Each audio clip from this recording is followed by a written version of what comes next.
بسم اللہ الرحمن الرحیم۔ دو بیویوں کے ساتھ اکٹھے سونا اور ہم بستری کرنا۔ کیا اپنی دو بیویوں کے ساتھ اکٹھے سویا جا سکتا ہے؟ کیا ایک ہی کمرے میں ایک بیوی کے سامنے دوسری بیوی سے ہم بستری کر سکتے ہیں؟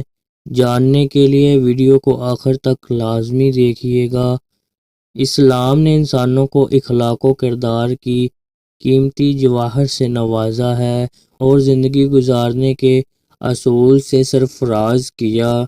کن چیزوں کو اختیار کرنے سے ایک صلاح اور پاکیزہ معاشرے کی تعمیر ہوتی ہے اور کن چیزوں کو اپنانے کی وجہ سے معاشرہ داغدار ہوتا ہے، اس کو بھی اسلام نے واضح کیا ہے۔ اسلام شرم و حیا کو ایک مسلمان کی زندگی کا بنیادی وصف قرار دیتا ہے۔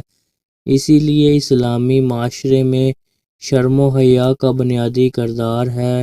حیا انسان کے نیک و پاک باز اور سعادت مند ہونے کی علامت ہے۔ نبی کریم صلی اللہ علیہ وسلم نے فرمایا، ہر دین کی خاص عادت ہوتی ہے اور اسلام میں شرم و حیا خاص عادت ہے۔ دو بیویوں کے ساتھ اکٹھے سونے کی تو گنجائش ہے، لیکن ایک بیوی کے سامنے دوسری بیوی سے ہم بستری کرنا ناجائز اور بے حیائی کا کام ہے۔ بیوی کے لیے دوسری بیوی کا سطر دیکھنا ناجائز ہے۔ شرم و حیا اسلام کا بنیادی اور امتیازی وصف ہے۔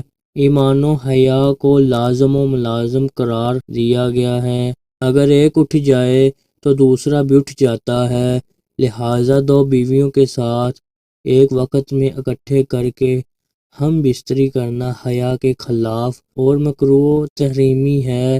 نیز عورت کے لیے بھی دوسری عورت کا سطر شدید ضرورت کے بغیر دیکھنا جائز نہیں ہے، لہٰذا اگر ایک بیوی دوسری بیوی کا سطر دیکھے اس کی قرباہٹ مزید بڑھ جائے گی۔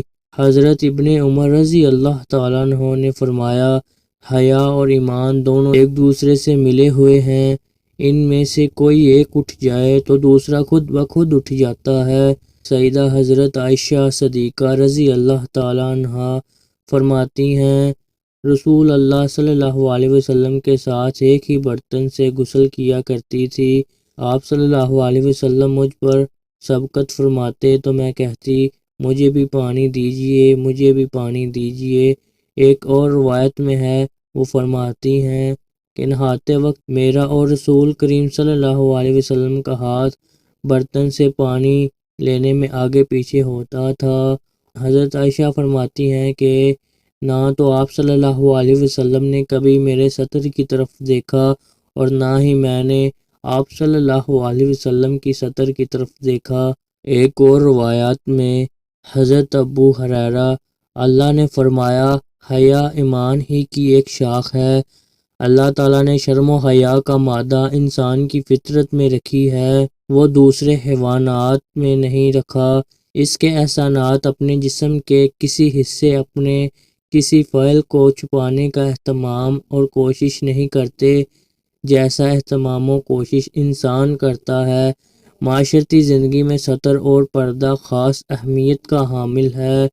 یہ انسان کو حیوانات سے ممتاز کرتا ہے، اسی طرح عورت کو مرد کے حوالے سے برتری حاصل ہے، اور رسول اللہ صلی اللہ علیہ وسلم نے فرمایا، حیا اور ایمان دونوں ایک دوسرے کے ساتھی ہیں، دونوں میں سے ایک نہ رہے تو دوسرا بھی نہ رہے گا۔ رسول اللہ صلی اللہ علیہ وسلم نے ارشاد فرمایا، جب تجھ میں حیا نہ رہے تو جو چاہے کر۔ معلوم ہوا کسی بھی برے کام سے روکنے کا ایک سبب شرم و حیا بھی ہے۔ شرم و حیا کیا ہے؟ وہ کام جو اللہ پاک اور اس کی مخلوق کے نزدیک ناپسندیدہ ہوں، ان سے بچانے والے کو شرم و حیا کہتے ہیں۔ اسلام اور حیا کا آپس میں وہی تعلق ہے جو روح اور جسم کا ہے۔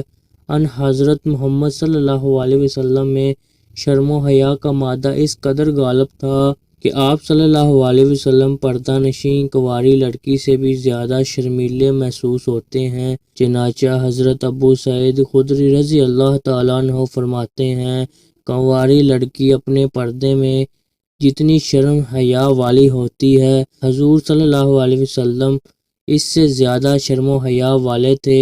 حضرت سعید بن العاص فرماتے ہیں، ایک مرتبہ حضور صلی اللہ علیہ وسلم حضرت عائشہ کی چادر اوڑھے ہوئے اپنے بستر پر لیٹے ہوئے تھے کہ اتنے میں حضرت ابو بکر رضی اللہ تعالیٰ عنہ نے اندر آنے کی اجازت مانگی۔ حضور صلی اللہ علیہ وسلم ایسے ہی لیٹے رہے، وہ اپنی بات کر کے چلے گئے۔ پھر حضرت عمر رضی اللہ تعالیٰ عنہ نے اندر آنے کی اجازت مانگی۔ حضرت عمر نے انہیں بھی اندر آنے کی اجازت دے دی اور آپ رضی اللہ تعالیٰ عنہ اسی طرح لیٹے رہے، وہ بھی اپنی ضرورت کی بات کر کے چلے گئے۔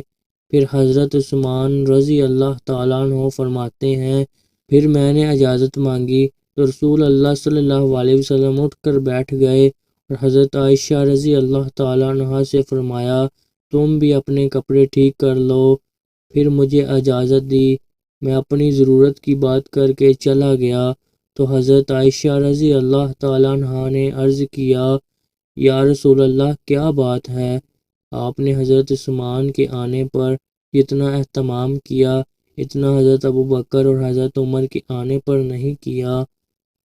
حضور صلی اللہ علیہ وسلم نے فرمایا، عثمان بہت حیا والے آدمی ہیں، تو مجھے ڈر ہوا کہ اگر میں انہیں اس حالت میں اجازت دے دوں گا وہ اپنی ضرورت کی بات نہ کہہ سکیں گے۔ حضور صلی اللہ علیہ وسلم نے حضرت عائشہ سے فرمایا، کیا میں اس سے حیا نہ کروں جس سے فرشتے حیا کرتے ہیں؟ شرم و حیا کا تقاضا ہے کہ دو بیویوں کے ساتھ اکٹھے سونا تو جائز ہے، البتہ جمع کرنا ناجائز ہے۔ دعا ہے کہ اللہ تعالی ہمیں دین و حق پر چلنے کی توفیق عطا فرمائے اور بیوی سے محبت اور ان کے حقوق ادا کرنے کی توفیق عطا فرمائے، آمین۔ ناظرین، کمنٹ باکس میں اللہ تعالیٰ کے 99 ناموں میں سے ایک نام ضرور ٹائپ کریں۔ اللہ حافظ۔